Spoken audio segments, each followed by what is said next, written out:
فتقبلها ربها بقبول حسن وانبتها نباتا حسنا وكفلها زكريا كلما دخل عليها زكريا المحراب وجد عندها رزقا قال يا مريم أنى لك هذا قالت هو من عند الله ان الله يرزق من يشاء بغیر حساب.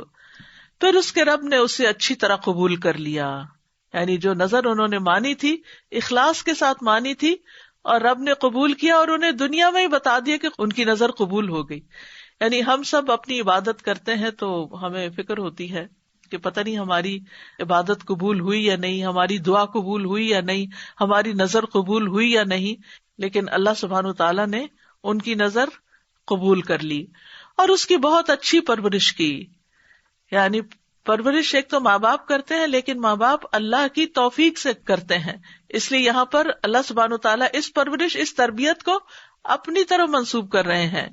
اور زکریا کو اس کا کفیل بنا دیا، کیونکہ جب حضرت حنا اپنی بچی کو ہیکل میں لے کر گئیں تو پہلے تو انہوں نے انکار کیا کہ یہاں کسی لڑکی کو نہیں رکھا جاتا، لیکن جب انہوں نے اپنے کچھ خواب وغیرہ سنائے تو اس پر ان سب کو شوق ہوا اس بات کا کہ وہ ان کی کفالت کریں. اور ویسے بھی ان کے والد جو تھے حضرت مریم کے، حضرت عمران جو تھے، وہ بہت نیک انسان تھے اور وہ بھی عبادت گزار تھے، تو جانے پہچانے تھے، وہ کوئی نامعلوم خاتون بچہ لے کر وہاں نہیں آ گئی تھی.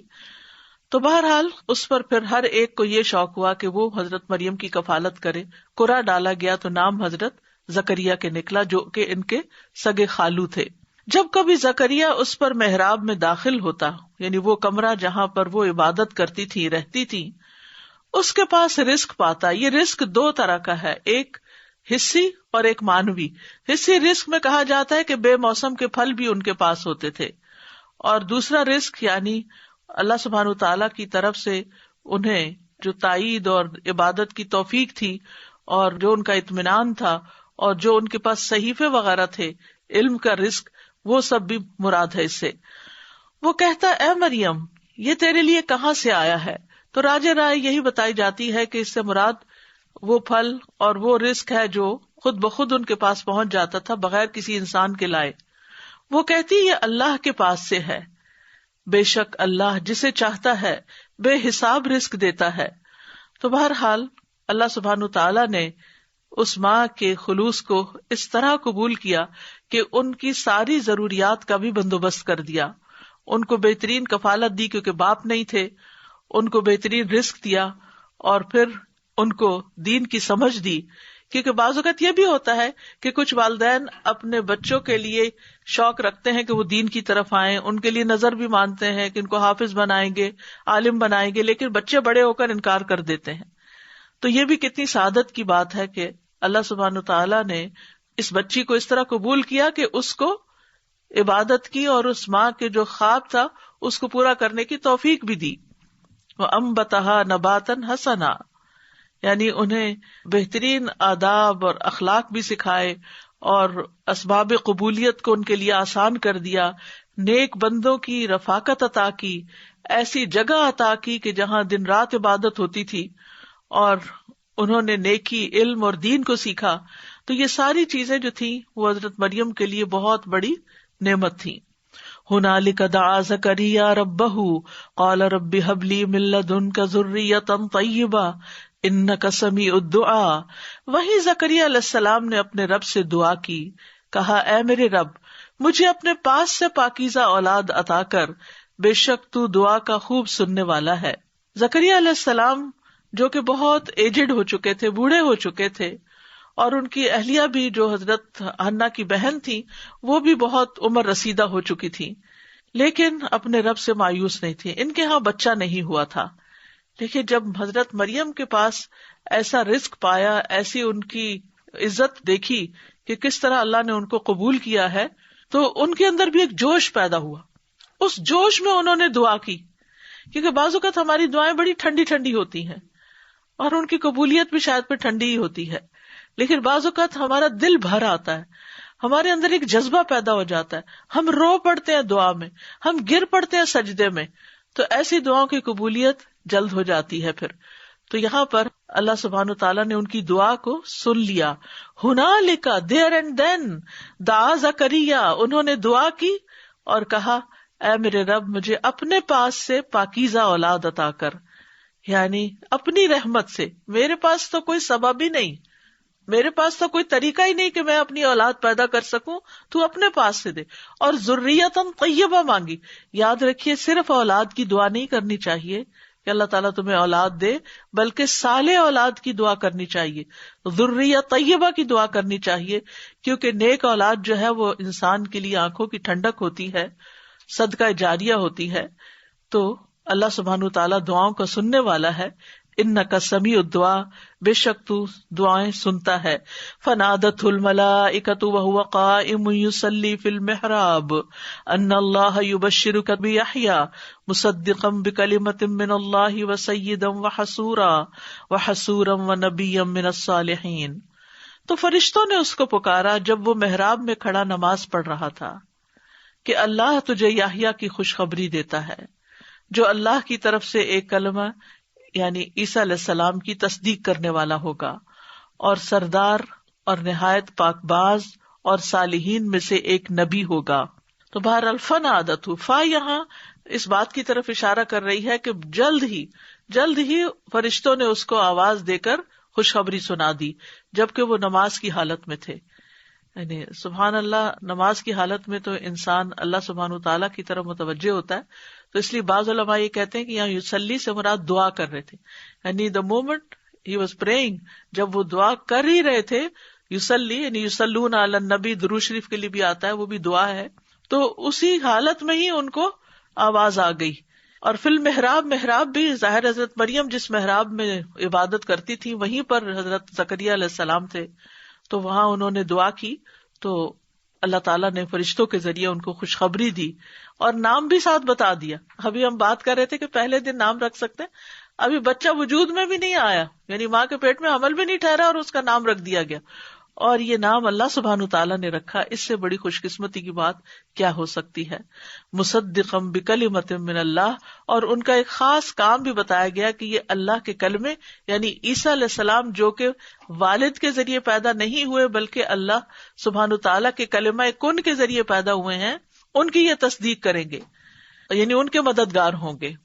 وسیدن، اور سردار ہوں گے. تو یاد رکھیے یحییٰ علیہ السلام نبی تھے، لیکن عیسیٰ علیہ السلام کو اللہ تعالیٰ نے رسول بنا کر بھیجا تھا اور ان کو کتاب عطا کی تھی، اور یہ یحییٰ علیہ السلام حضرت عیسیٰ کے مددگار تھے. اور سردار ہوں گے یعنی بڑی شان والے ہوں گے اور نہایت پاک باز ہوں گے، کیونکہ دنیا میں جس کو سرداری ملتی عام طور پر تو وہ اتھارٹی جو ہے وہ کرپشن کا باعث بھی بن جاتی ہے، لیکن یحییٰ علیہ السلام بہت پاکیزہ ہوں گے اور صالحین میں سے ایک نبی ہوں گے. تو بہرحال وہ سردار بھی تھے، وہ متقی بھی تھے، باعزت شخص بھی تھے، فقیہ بھی تھے اور مومنوں کے سردار تھے. یحییٰ علیہ السلام جو تھے ان کے بارے میں آتا ہے رسول اللہ صلی اللہ علیہ وسلم نے فرمایا آدم علیہ السلام کی اولاد میں سے ہر فرد نے کوئی نہ کوئی خطا کی یا پھر خطا کا ارادہ کیا سوائے یحییٰ بن زکریا کے. ان کی خاص تعلیمات میں اللہ سبحانہ تعالیٰ کی طرف بلانا اور اس کے ساتھ ساتھ شرک سے بچنے کی تلقین، نماز کا حکم، روزوں کا حکم، صدقے کا حکم، اور اسی طرح کثرت کے ساتھ اللہ کا ذکر کرنے کا حکم انہوں نے اپنے لوگوں کو دیا. قال رب انا یکون لی غلام وقد بلغنی الکبر وامرأتی عاقر قال کذلک اللہ یفعل ما یشاء. اس نے کہا اے میرے رب، میرے ہاں لڑکا کیسے پیدا ہوگا جبکہ مجھے بڑھاپا آ پہنچا ہے اور میری بیوی بھی بانجھ ہے. فرشتے نے کہا اسی طرح اللہ کرتا ہے جو چاہتا ہے.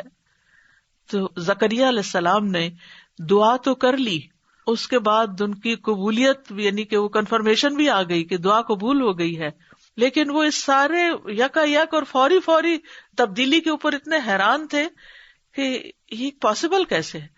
جیسے ابراہیم علیہ السلام نے کہا تھا کہ یعنی اے اللہ تو مردوں کو کیسے زندہ کرتا ہے، کہا کہ کیا تجھے یقین نہیں؟ کا یقین ہے، ولیکن لیطمئن قلبی.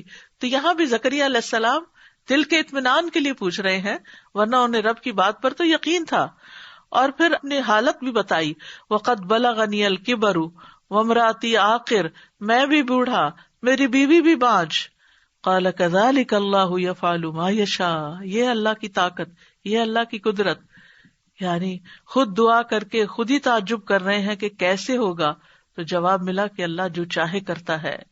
قال رب اجعل لي آیہ قال آیتک الا تکلم الناس 3 ایام الا رمزا واذکر ربک کثیرا وسبح بالعشی والابکار. اس نے کہا اے میرے رب میرے لیے کوئی نشانی مقرر کر دے. مزید یقین چاہتے ہیں. کہا تمہاری نشانی یہ ہوگی کہ تم 3 دن تک لوگوں سے اشارے کے سوا کلام نہ کر سکو گے، اور اس دوران اپنے رب کا کثرت سے ذکر کرنا اور صبح و شام اس کی تسبیح بیان کرتے رہنا. بہرحال زکریا علیہ السلام کا تعجب اس حد تک بڑھا کہ انہوں نے اللہ سبحانہ وتعالیٰ سے نشانی کی درخواست کر دی. تو فرمایا کہ تمہارے لیے نشانی کیا ہے کہ تم 3 دن تک صحیح سلامت ہونے کے باوجود صرف ہاتھ سے یا ابرو کے اشارے سے بات کر پاؤ گے، اس کے سوا بات نہیں کر سکو گے. لہٰذا تم اپنا سارا وقت اللہ کے ذکر، شکر اور تسبیح میں گزارنا. تو اس سے بھی پتہ چلتا ہے کہ جب اللہ سبحانہ وتعالیٰ غیر معمولی نعمتیں دے تو عبادت میں کثرت کر دینی چاہیے، زیادہ توجہ اللہ کی طرف ہونی چاہیے. عمومی رجحان کیا ہے کہ جب کوئی نعمت ملتی ہے تو ہم اس نعمت کو سیلیبریٹ کرنے میں اللہ ہی کو بھول جاتے ہیں، جبکہ ہونا کیا چاہیے کہ زیادہ سے زیادہ اللہ سبحانہ تعالیٰ کی طرف رغبت ہو جائے، شکر بھی ادا ہو، ذکر بھی ہو، تسبیح بھی ہو، اور دنیا کی باتیں اور تبصرے کم سے کم کیے جائیں. مومن کے لیے دونوں حالتوں میں یہی تلقین ہے کہ جب پریشانی کا وقت ہو اس وقت بھی وہ اللہ کی طرف رجوع کرے، اور جب خوشی کا حال ہو تو تب بھی وہ اللہ ہی کی طرف رجوع کرے. اور خاص طور پر تسبیح کے اوقات یہاں بتائے گئے، وَسَبِّحْ بِالْعَشِيِّ وَالْإِبْكَارِ. عشی کا بنیادی معنی اندھیرا ہوتا ہے، اور اسی سے پھر عشاء کا لفظ بھی ہے، لیکن یہاں مراد سورج کے زوال کے بعد سے لے کر غروب ہونے تک کے وقت کے لیے بولا جاتا ہے، اور خصوصاً عصر کے بعد سے جو تسبیحات ہے وہ ان کا مناسب وقت ہے. اور ابکار کا لفظ جو ہے طلوع فجر سے لے کر چاشت کے وقت تک کے لیے ہوتا ہے، اور ابکار کا لفظی معنی ہوتا ہے جلدی کرنا، کیونکہ اس کے بعد پھر جلدی روشنی بڑھ جاتی ہے.